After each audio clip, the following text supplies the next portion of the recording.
What's going on, friend? Happy Friday. How are you? Dude, happy Friday. Every time I hear the intro, my brain just goes, I love Wisconsin. I'm like, no, that's the wrong one. It does give that kind of vibe. I totally agree. Oh, so glad it's not just me. It's like, it's feeling like Kelso today. Well, damn, Jackie. You know, this is actually perfect because it's literally just pouring rain outside. It's terrible weather outside right now. And damn, that's all Jackie.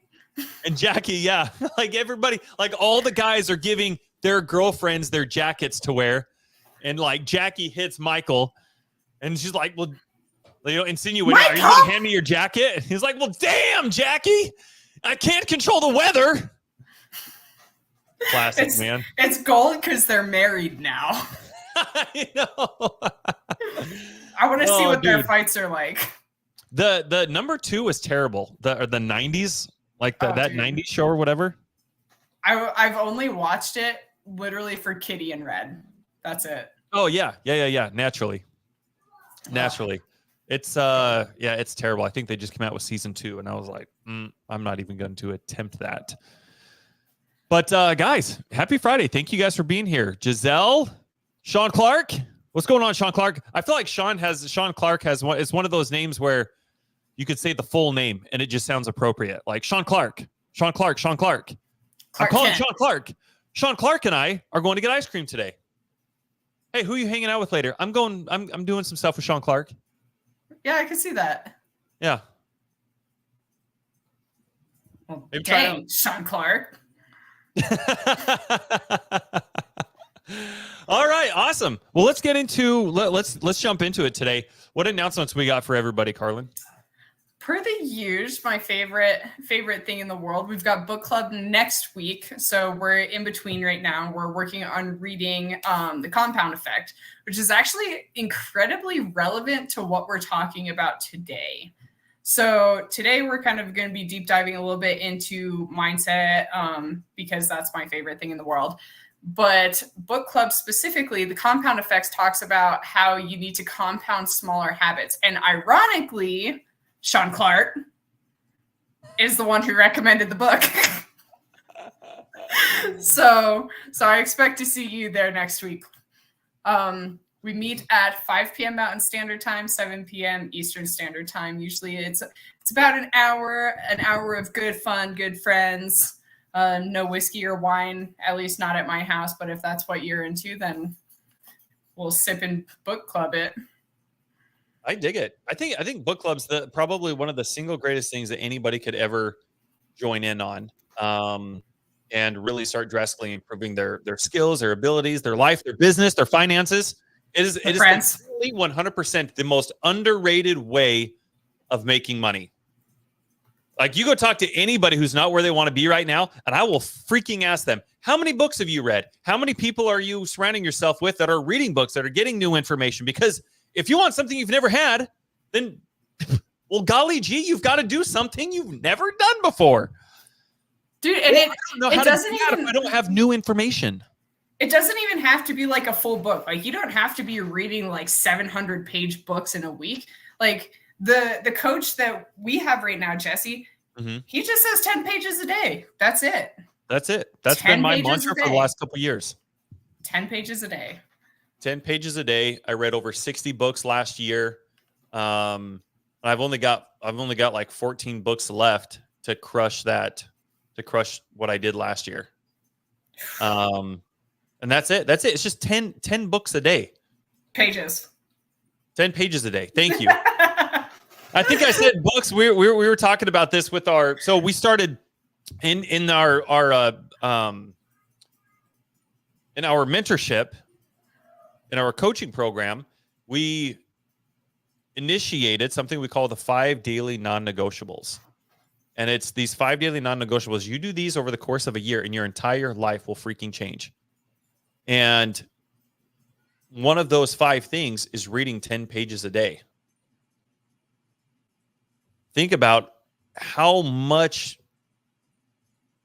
different would you be by having access to over 60, but like think about what a book is. A book is, for a lot of people, they take 10, 20, 30 years of their life and condense it into a 3-hour read or a 4-hour read. You take years off and then you do 60 of those a year. And the way that you do that is through only 10 pages a day. My goodness. Like, it's no wonder where it's so funny, man, because success leaves clues, Carlin, as you know. And everybody says this. All the successful people are out reading. All the people that are making money, they're out reading. Leaders are readers, man. Like, it's the most underrated in my experience from what I've seen from everybody else who's not where they want to be. It's the most underrated life hack there ever is, or there ever could be, is getting around people that are intentionally absorbing new information and new ideas, and then they freaking mastermind about it. My gosh, greatest life hack ever. Yeah, books, my happy place. I love that you guys do that. That is so awesome. Thank you, thank you, thank you. So that's going to be next Friday at 7 p.m. Eastern time. Correctamundo. Okay, if you guys want more information on that, go shoot Carlin a DM and say, hey, I want the Zoom link so I can add it to my Google Calendar so I can get the reminders so I don't forget to jump into book club. I'm so reminded of how many times have I ever wanted to do something in my life, but I didn't make it enough of a priority to go out of my way to remind myself to do it. You know, whether that was make calls or whether that was attend a meeting or whether that was to reach out to somebody or connect or create another opportunity, relationship, what have you. We just didn't make it enough of a priority. Like, take responsibility. If you guys really want to change your life, get in here. Compound it. Make it a habit. Boom. Compound it. I love it. All right. Anything else? Anything else we got going on? We've got two things left. So we've got our class starting on August 21st. We have open enrollment right now. Ooh.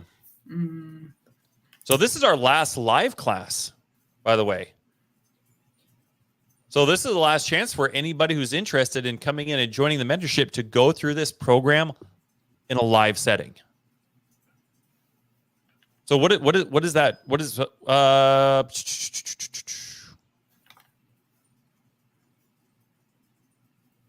I just had like 10,000 thoughts at one time. Holy crap. I'm totally sober. I feel like I just had like So last live class starting October. Gosh, August. I told you I was sober, right? You're getting there. You're getting there. It feels like a Monday, man. My gosh. Starting August 21st, we're starting open enrollment right now. If you guys want more information on that, please feel free to hit Carlin and I up. And then lastly, some good stuff here. Zach Bush. Zach freaking I love Bush. Zach. Yeah, Zach has his underwriting Zoom directly after TGIF. So you can find the link on the Growth Co Facebook page.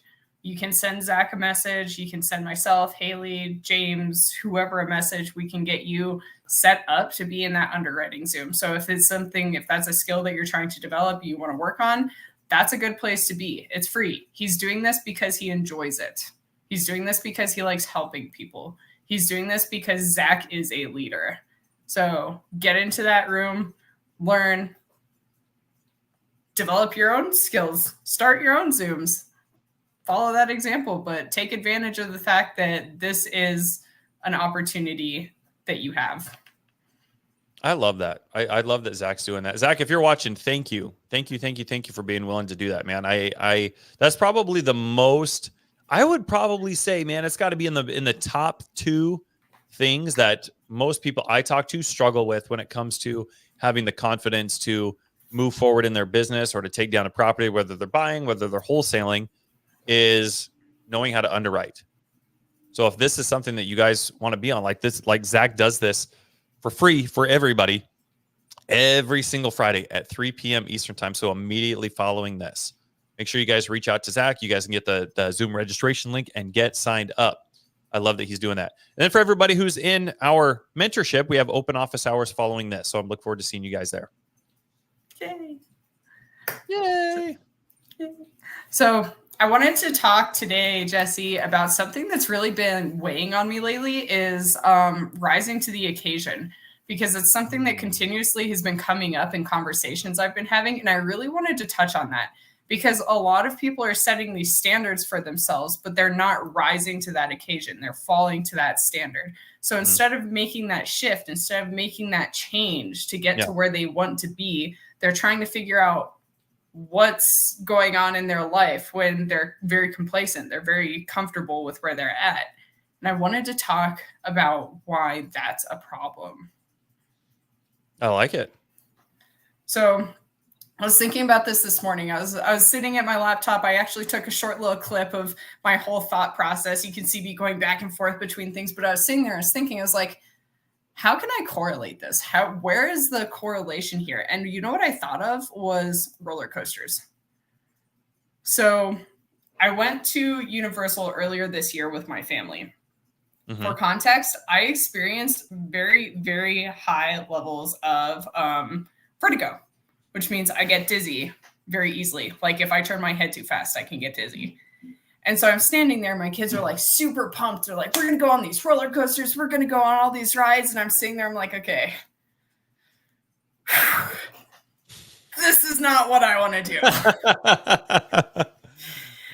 And so I'm standing in line and I can feel it. I can feel this nervousness. I can feel like my palms are sweaty. Mom's spaghetti. There's vomit on my sweater already. Yeah. And I can feel my heart racing. I can feel my stomach turning, and I'm just standing in line. That is literally all I'm doing, is standing in line. And we stood in line for an hour and a half.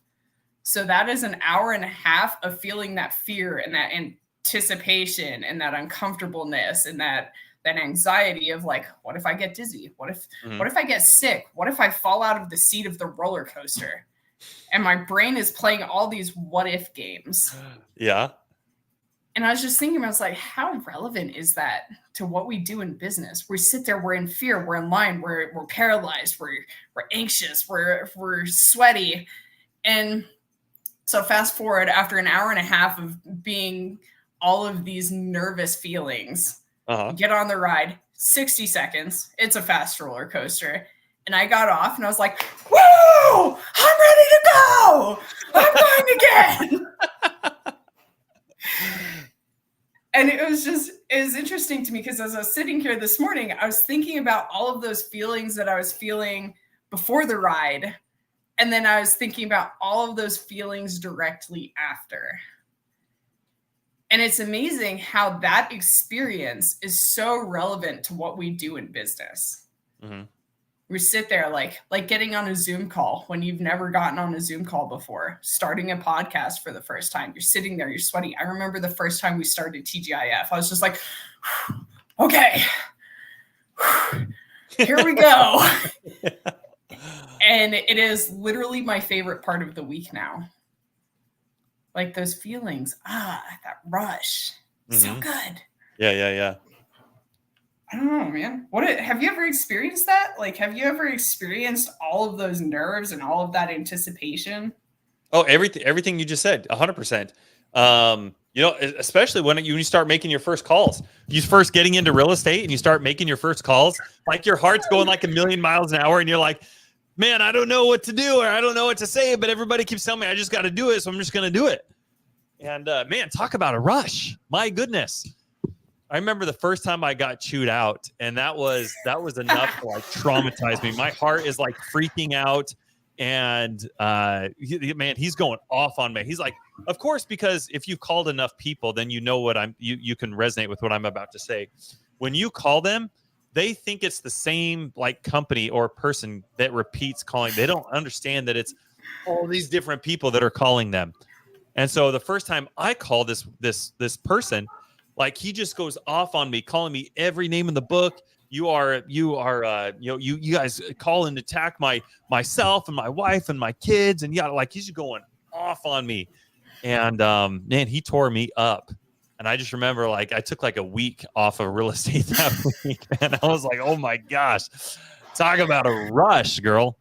And it's so funny you come across those things so often in life. I remember there's so many different life events that that happens to the first time you go on a date with a girl or a guy. Had the same thing happen to me. I'm like, okay, I need to make sure that I look good, that my, do I got my Van Halen t-shirt on? Got to make sure that I open the door for her, that I'm not closing it too much, or I don't slam the door or anything like that. You know what I mean? Like, it's just there's kind of those nerves of excitement, and it's kind of like a roller coaster in a lot of different ways. Dude. The fear and the nervousness. I remember the first time I cold called, I had to give I had to give myself a whole pep talk after that. I had to give myself a whole pep talk before that. Like, I remember sitting there, like, staring at my phone. I'm like, okay, I'm going to do this. I'm going to do it. Yep. And you sit there for like 20, 30 minutes, just like trying to get that courage to do the thing. Mm-hmm.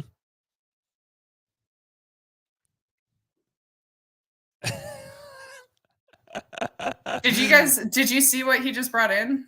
I didn't see anybody. All we saw was you. Look what. Oh, they walked in with it. I guess my 3-year-old brought a pigeon into the house.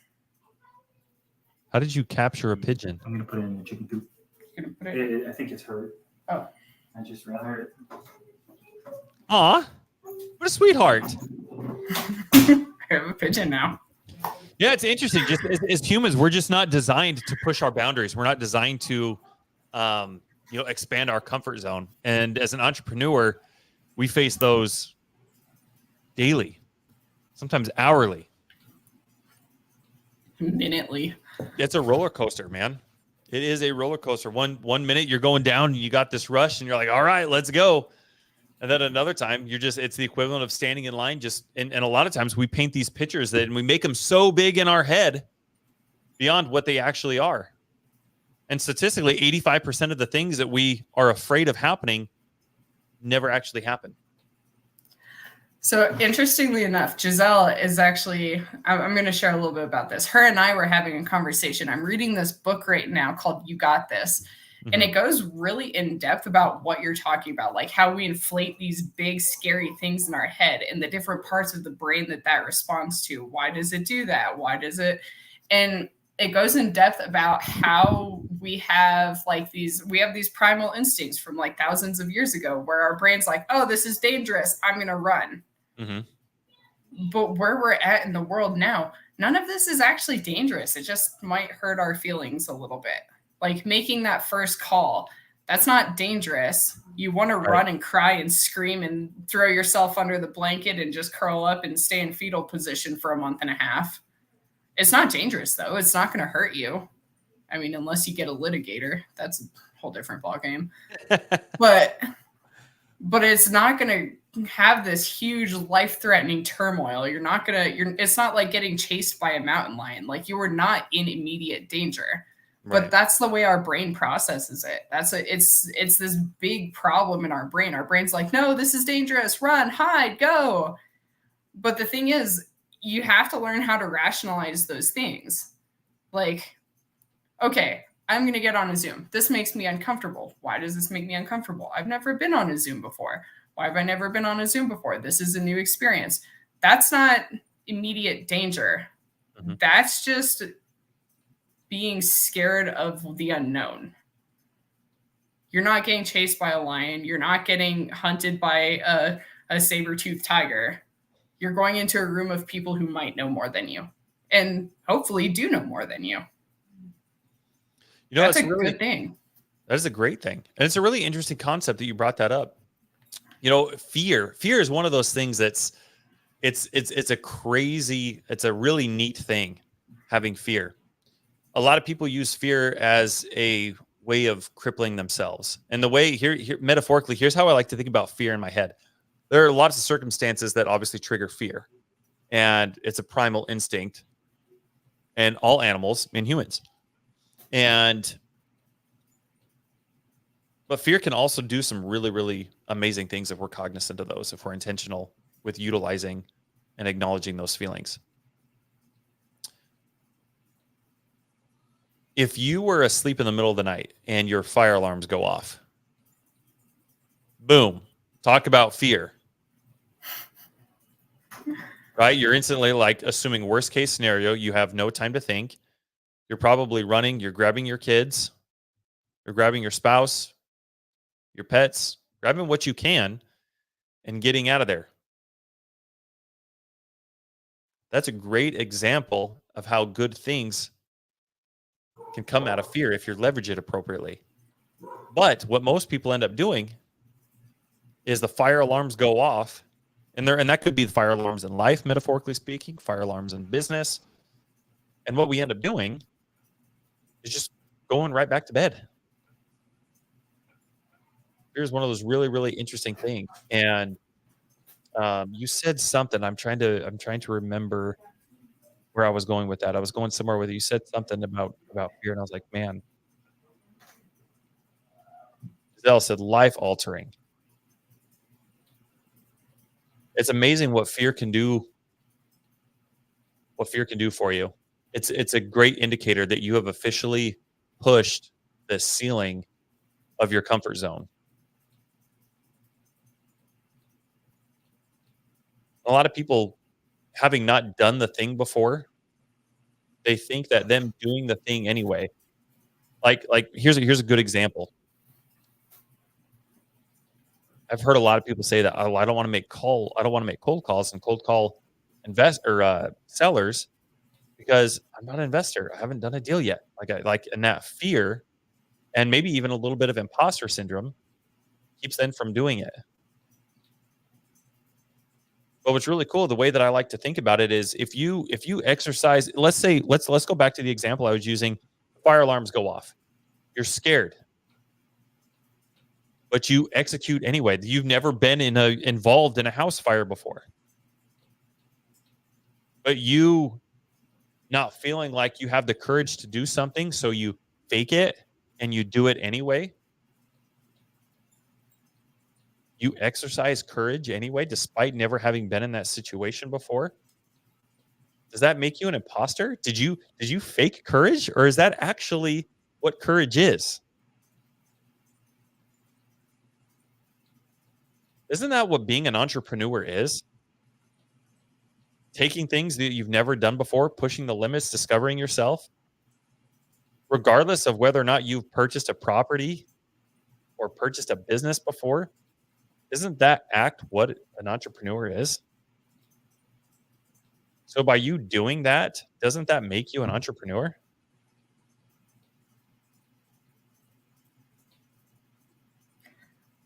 I love it because you said you can't fake courage. You were either courageous or you were not. There's no middle ground for that.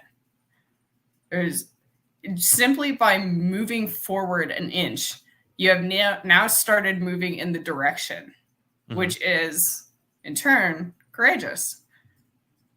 But the way we interpret it, we're like, oh, I didn't actually do it. You might not have actually done the whole thing in completion, but you started moving towards it.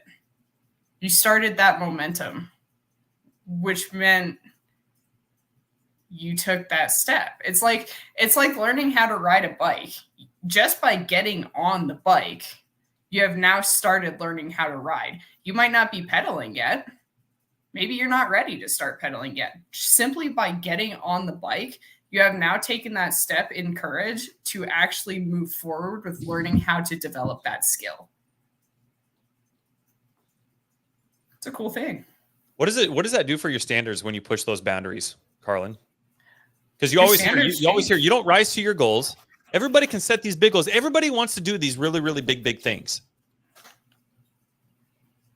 But like how many people are not consistent? We were talking about book club earlier. How many people don't read books? They want to do these really, really big things, but given the option to watch football on Sunday or pop open a book, what are they going to do?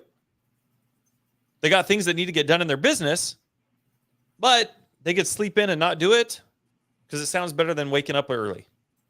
So if having goals isn't the problem, you don't rise to your goals. You don't just set these big ass goals and then it's like, oh, I'm going to rise to them. There's a Kiss song. I'm going to rise to it. You don't do that.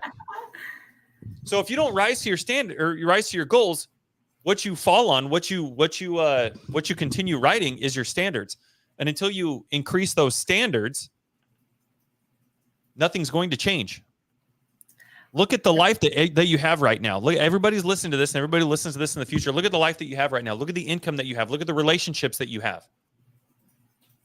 If you're not where you want to be, it's because your standards are not equivalent to the thing that you want to do. If your goals are up here, but your standards are here, well, no wonder that you're not making any progress. You're not doing anything. You're not holding yourself. You're not holding yourself accountable. You haven't increased your standards. You're still operating on standards that are down here. Our standards become an accumulation of the average of the things that we're willing to tolerate, the average of the way that we think, the average of the decisions that we make. And until those things increase, nothing's going to change. And I'm going to tell you this: you will never earn a penny more than you think you deserve. Take that one, write that one down. You will never earn a penny more than you think you deserve. And when you have fear, when you have anxiety, which inevitably you will, if your goals are to make 6 figures or even $1 million, but the only thing that's standing between you and making the kind of money that you want to make is simply you don't have the skills. You haven't acquired the skills to get there. And you haven't acquired the skills to get there because your standards are below the skills that you need to get. So how do you get standards? With new information, being around other people, i.e., right? Book club. What a fantastic way to get started. It doesn't cost you anything. But how many people are willing to make that a priority so they can gain the skills, so they can increase their standards, so then as a byproduct, they can make the money and do the things that they want to make? If you don't have enough money in your business, it's because you don't have enough, you haven't taken, your standards are below the caliber of resources that you need to be able to execute on to attract that type of opportunity.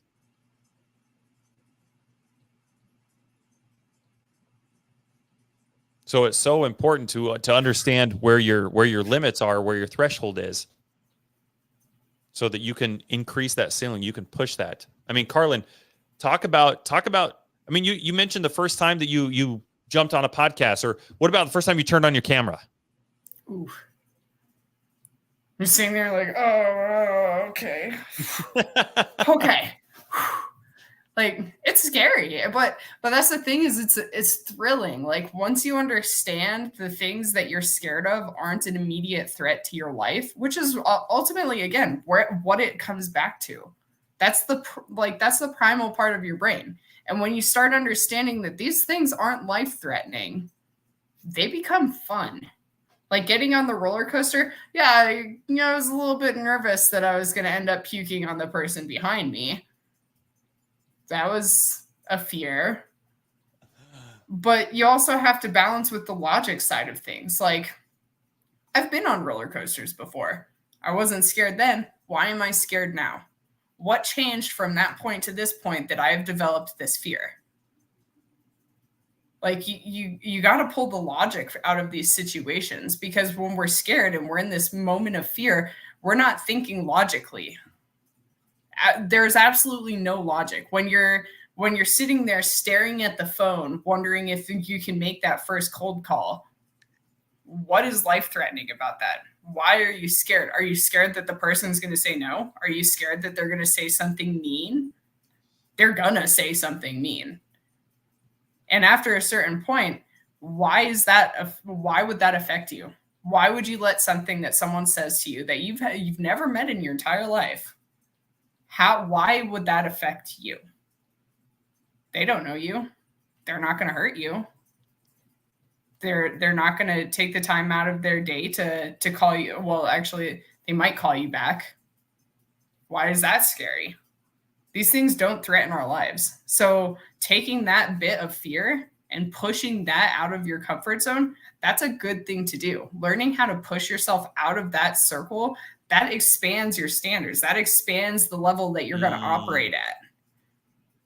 And when you're learning, when you can push that fear and when you can get out of that comfort zone, it's thrilling. It's fun.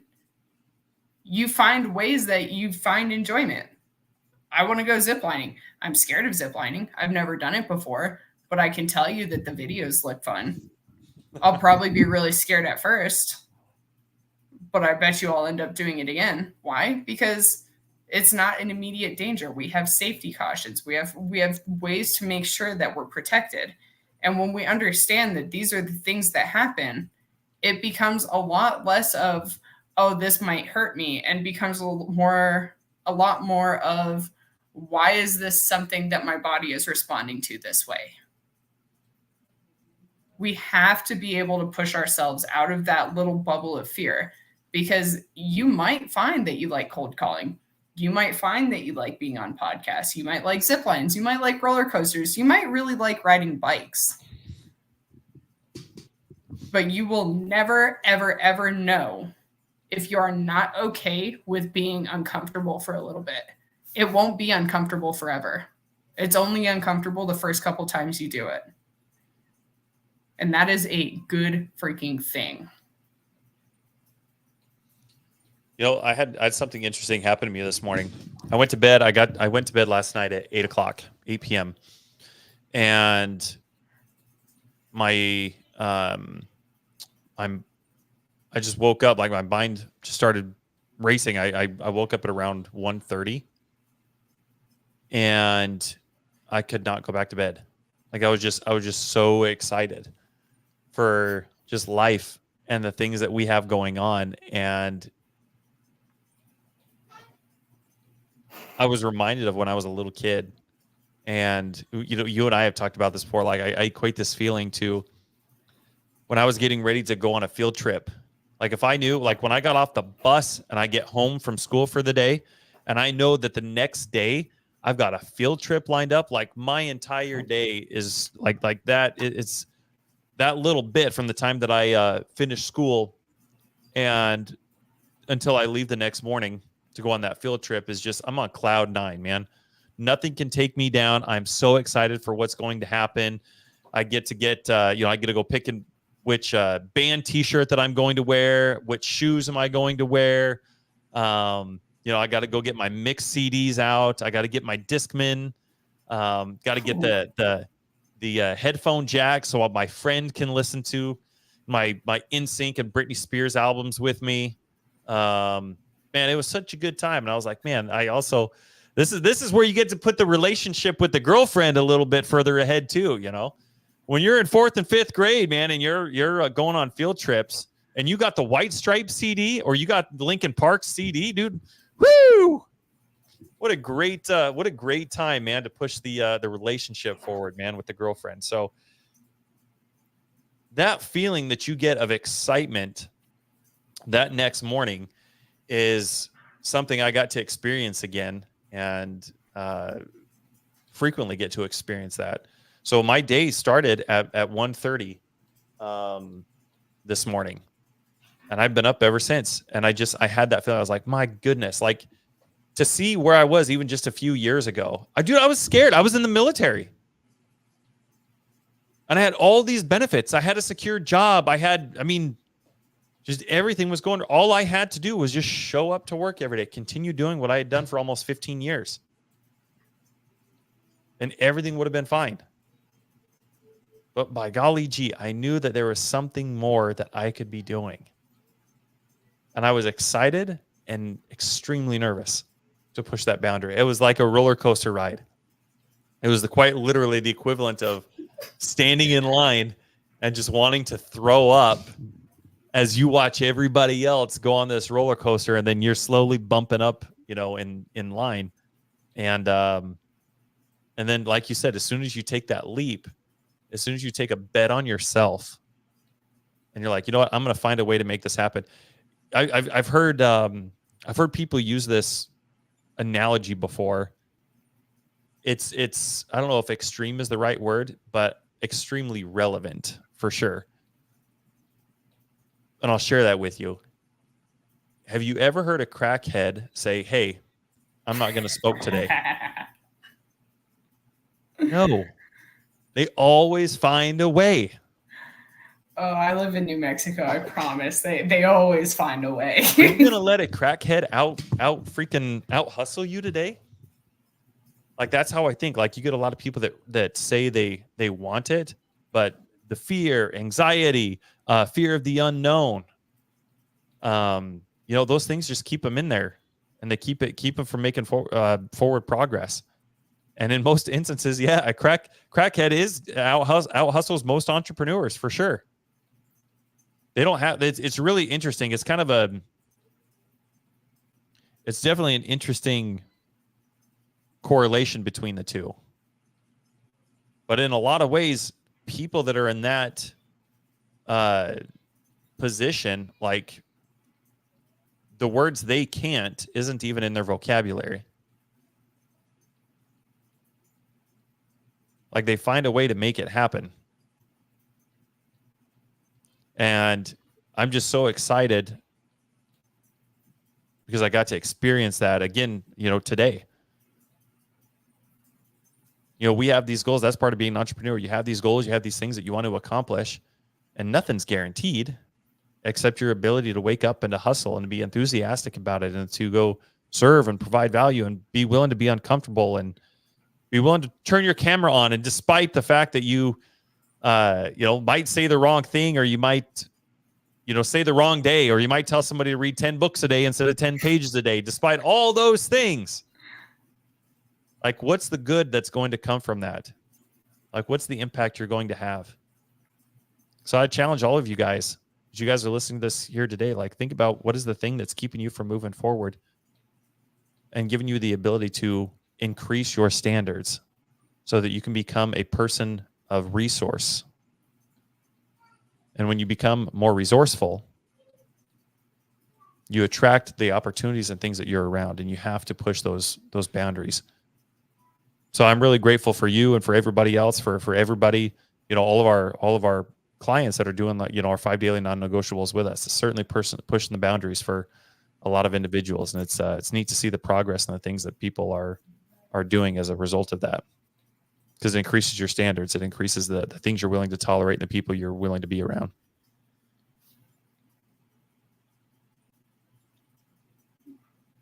Dude, I've had so much fun with the daily non-negotiables. Like I can't even try and lie. Like I woke up this morning and I actually posted on my Instagram about it. And today was a rise to the occasion, because I woke up, I just sat in bed and I looked over at James. He was still asleep.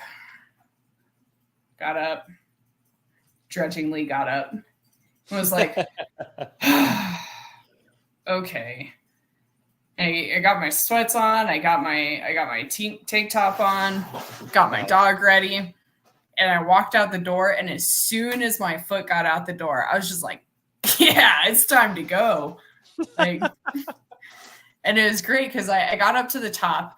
Well, I got up to as far as I could go. I was anticipating hiking further than I did yesterday, so I got about 900 feet further, and then there was a fence that said private property, and I was just like, okay. I was not anticipating this. Like I was aiming for the next plateau here. I was hoping to get a little bit further, but I was just sitting there, and I was sitting on this rock looking out. I could see the whole town. I could see everything starting to light up as the sun came up behind me. And it was just this moment where it was peaceful. It was quiet. My dog just sat next to me, and we just sat there and we watched the town light up. And it was this realization that when you rise to the occasion, there is something beautiful that will happen. Even if you don't get as far as you think you're going to, something pretty is going to happen. I agree. That's it, man. That's an amazing story. I love that. Thank you for sharing that. So in wrapping this up, all this to say, you rise to, you fall to the level of your standards. I love the thing that you shared. You said big goals require bigger standards. There's such a direct correlation. The standards, the habits that you employ. So what Carlin and I are going to do is we're going to give you guys our 5 daily non-negotiables that we are doing and that our clients are doing. So this is your guys' big takeaway. So I'm going to give you guys maybe about 30 seconds to grab a pen and a paper so you guys can write these down. And I want you guys to do these with us.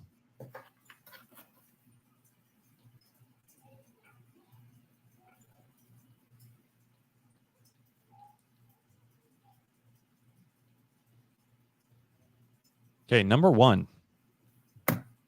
Number one, goals. Goals. Sean Clark. Sean Clark has got it. The 5DNN. Okay, I want to actually see who's willing to raise their standards. We'll see. Number one, goals. Goals. Review your goals 2 to 3 times a day. Number two, read 10 pages of a nonfiction book every single day. Pages for clarification, correct? Did I say books again? No. I just wanted to clarify. We're pages. Pages. Yeah. I didn't say books, right? No. 10 pages of a nonfiction book every single day. 10 pages. Sean Clark, 10 pages. Dude, look at Sean Clark. Look at this. Dude, you're such a badass, dude. Thank you. Sean Clark. Is that it again? It's a tongue twister. Okay. Read 10 pages nonfiction book per day. Number 3, 45 minutes of exercise every single day. Breaking a sweat. 7 days a week, guys. 7 days a week. It could be literally anything. It could be going on a hike. Do a little bit of an incline walk at a 15-degree incline. Dude, hula hoop. Dude, go hula hoop for 45 minutes. The point of this is to break a sweat.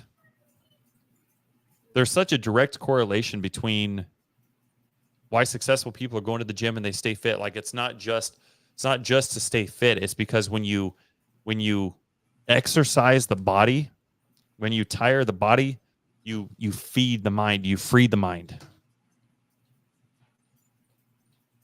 You give it the ability to. That's it. Work the body, work the mind.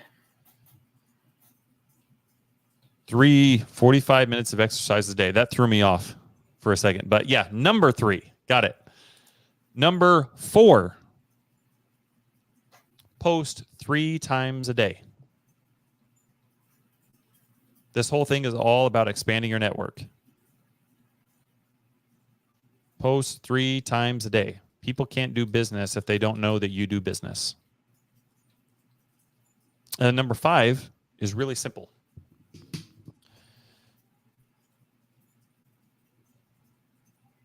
Create 5 opportunities with the individuals that you're interacting with on social media every single day. 5 opportunities. That's number 5.